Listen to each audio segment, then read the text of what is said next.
প্রিয় নেতা এবং মুক্তিযুদ্ধের সাহসী সৈনিক যার সাথে আমি ছিলাম সাদেক হোসেন খোকা সহ নোমান ভাই সহ আমরা তিনজন যাত্রাবাড়িতে গিয়েছিলাম হাসিনার হিন্দুস্তানের সাথে একটা অবৈধ চুক্তির বিরুদ্ধে প্রতিবাদ। সেদিন শটগানের গুলিতে আমরা তিনজন। তারপরে 2011 সালের 6 জুলাই রক্তাক্তের কথা বলার পৃথিবী দেখেছে তারা বাংলাদেশের গণতন্ত্র রক্ষার আন্দোলনে যারা সাহসী ভূমিকা রেখেছে তারা আল্লাহর কাছে দোয়া করেছে আল্লাহ পাক আনবে। এই জামানের আমি আমার বন্ধু বসে আছে কিন্তু বন্ধুর মতোই চলে মিরপুর গাবতলিতে গিয়ে মাঝে মধ্যে আলম তাতে আমরা হয়তো ছোটখাটো পদের পদবি কিন্তু দেখেন ঈশ্বরচন্দ্র রায় একজন বলিষ্ঠ নেতৃত্ব দেয়।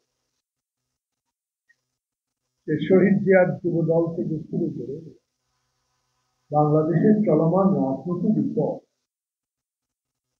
বক্তব্য রাখেন, নীতি নির্ধারণ তাকে পুলিশ রাস্তার উপর কাঠেও কোন ব্যক্তিকে দুঃশাসনের সময় অপমান করে না এমন ইতিহাস। সে কারণে আজকে আওয়ামী লীগের সে হাসিনাও নাই। হাসিনার নির্দেশে যেসব পুলিশ কর্মকর্তা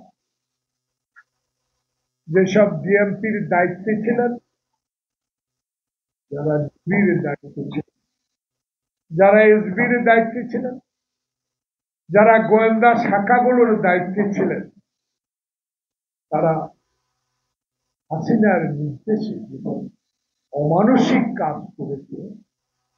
সে অমানসিক কাজের লোকগুলোকে নিয়ে আজকে কথা বলার প্রয়োজন এবং বাংলাদেশের সবচেয়ে বেশি জনপ্রিয় নেত্রী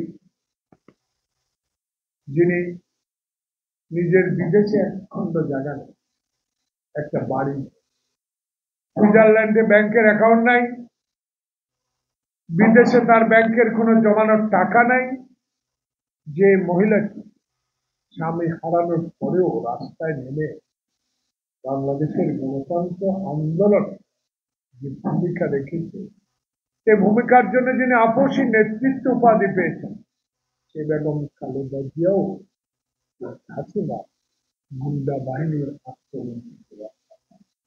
সেদিন তাবিদ আওয়ালের একটি নির্বাচনী প্রচারণায় কারণ বাজারে তার গাড়ির উপর যেভাবে হামলা চালিয়েছে, সেটা আমাদের মনে হয় যে